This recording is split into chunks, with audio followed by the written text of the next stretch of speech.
While America was busy making this, those mad lads in Japan were creating a masterpiece. These guardians of public order were about to take their places in the pages of history. Welcome to Jin-Roh, explained by an idiot. After a brief introduction to the alternative history that the movie takes place in, which basically says that after World War II, crazy stuff started going down in Japan and awesome guns were adopted. You're going to see some sweet MG42s, I think, in this one. Correct me if I'm wrong. And, those opening shots. Just look at this. This is a great example of animation, establishing shots, late 90s cinematographic style in an anime, done just right. And the thing that stands out about Jin-Roh, in my mind, is that this is a very Japanese story told in a very Western style of cinematography, and I think it's a great matchup. I'll try to sound dumber when I explain the rest of what's going on. It's not long before these violent protesters start getting shot up by what is essentially SS in power armor that we see Red Girl, who's going to be a long-standing character. These are the beautiful red eyes of Kazuki Fusei, our male lead. And what's going on here? Red Girl's blown herself up. Unlike in modern anime, she's going to stay exploded. That awkward moment when you try and talk to a girl but she blows herself up with a handheld IED. In case you couldn't tell by this point, the movie is going to focus on Kazuki recovering both physically and mentally from the repercussions of witnessing Red Girl's self-detonation. I can actually sort of relate to this. He has PTSD, post-traumatic stress disorder, which he's struggling with as a man in silence, the way a man would. And this military guy is finding comfort in pushing his body back into recovery to get that physical aspect of healing while he deals with the mental issues. And he's going to do so by investigating who it was that detonated herself in that sewer. And there's also a subplot going of politics among these competing Japanese military forces.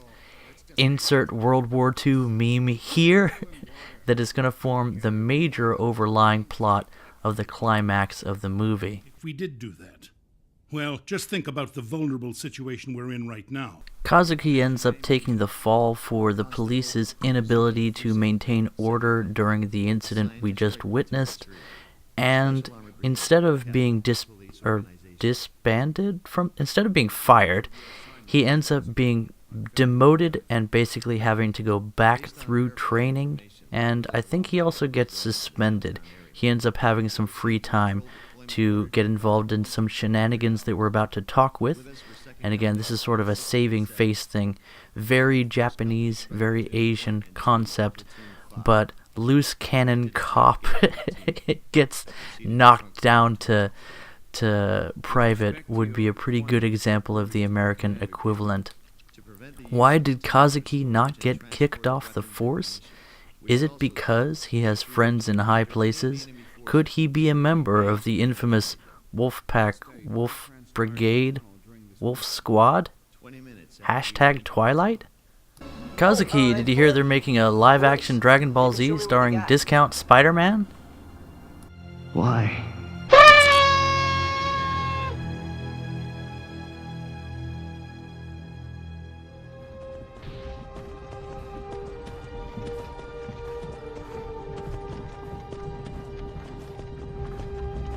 For reals though, Kazuki's never going to get over this trauma over the course of this movie, and I think that's a really mature way of presenting the subject. Too many movies and media present PTSD as something that you deal with for a while and then you get over it. And the whole point is when the person overcomes it in some way. But you can read this entire movie as presenting a man who leads a broken life from this point on, and he always continues to be affected by the trauma that he experienced. That's my baby in the background. Don't worry about it.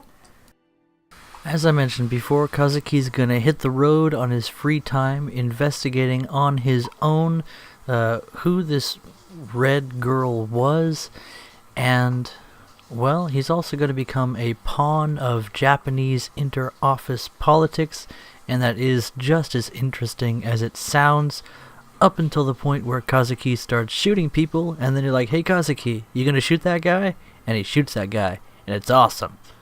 Kazuki's buddy passes him info on a lead, discreetly. He does not have the cheekbones of a traitor. Red Girl Mark II, now with 20% more fanatic socialism.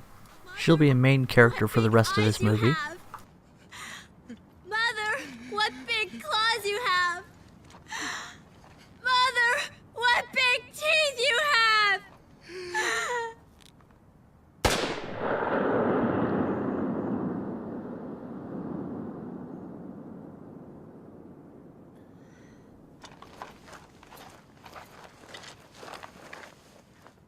Or not.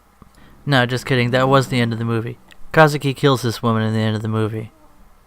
Did you not expect spoilers in a video called Explained By? So, Kazuki finds his own way of dealing with the issue as the aggressive man that he is. He's a born cop, and his way of dealing with what he went through is to try and get to the bottom of exactly what happened. And there's also a very real and casual budding romance between these two characters. Red Girl Mark II is one of those women who's really on the edge. She's looking for a reason to live, anything to live for, and she's a candle that burns at both ends, as it were. A bad news woman, and not a healthy thing to fall in love with. And yet, our hero Kazuki can't help, I suppose, but have feelings for the girl. One of the things that really comes out about these characters in Jin-Roh is they're not just suits of armor walking around. These aren't two-dimensional good guy, bad guy characters. Every single person in this movie has real motivations, real emotion, real humanity, and that's one of the main things that comes through with this movie, is the squishy bits of flesh and soul that make up the characters really come through in a way that falls short in most of the exploitative media that we feed ourselves with in the modern day. And that's one of the things that makes this movie a treasure. But back to poorly explaining the plot. The book she handed him, the German version of Little Red Riding Hood, that's the dark one. Basically, she thinks she's the wolf, but the real wolf is Jin-Roh. Who is Jin-Roh? Well, that's our wolf squad that we talked about earlier, and they'll be making their appearance later in the movie. Kazuki is a key member of this group of officers.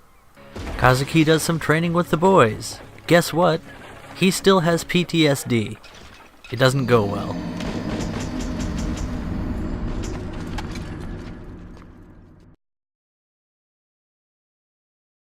Quick character introduction, Traitor Cheeks on the left and Papa Wolfpack on the right. I didn't really get this at first, but I think this scene sort of establishes that the man on the left is something of a coward. Not bad at getting shot in the face, though. Yeah, this guy dies in the end of the movie, too. Honestly, I'm just assuming he dies. He may have started a new life as a human piece of Swiss cheese. Kazuki dreams of chasing Red Girl Mark I, Mark II. They do seem rather similar, along with a wolf pack through the sewers of his PTSD. The wolves represent his actual friends that will be making an appearance in the movie, and this chase is a sign of his uneasiness with the situation he's in. He's not sure if he is the predator or the prey, and has he lost his humanity? That is sort of the question of this movie. They chase her to a door straight out of Persona 3. Kazuki opens it after she says something along the lines of, "Golly, I hope a pack of wolves doesn't bite my face off." And then he opens the door for his buddies just about, well, in a minute. And the pack of wolves bite her face off. Foreshadowing is foreshadowing. And that pretty much sets you up for the rest of the movie. There's some shady spy stuff, again, inter-office politics. The bad guys, or I should say the opposition, reveals themselves, and everyone that opposes the wolf pack dies. Honestly, there's a lot I'm not showing you, including one of the sexiest reloads I've ever seen in an anime, and partially that's because I really want you to watch this movie for yourself, and also I'm disputing a copyright claim with GmbH right now, just on the preview for this video. So, to wrap things up, the last pieces are that Red Girl Mark II definitely does love Kazuki, or maybe she just needs him, but Kazuki decides that she needs a bullet in the vital organs. And that's pretty much where the movie ends, with Kazuki being even more effed up than he was halfway through, and a lot of political enemies of the wolf pack being very, very dead. Japanese politics? Sounds like fun. Catch you guys in the next video. Bye-bye. Oh, by the way, they're remaking Jin-Roh in what appears to be a live action and what could be a fairly badass movie. So be sure to check that out when it hits theaters. And if you get the chance to watch Jin-Roh on your own, definitely avail yourself of the opportunity. It is a very finely crafted anime. And just because this is a review, 10 out of 10. Would search on YouTube and watch the bootleg version again. Bye-bye.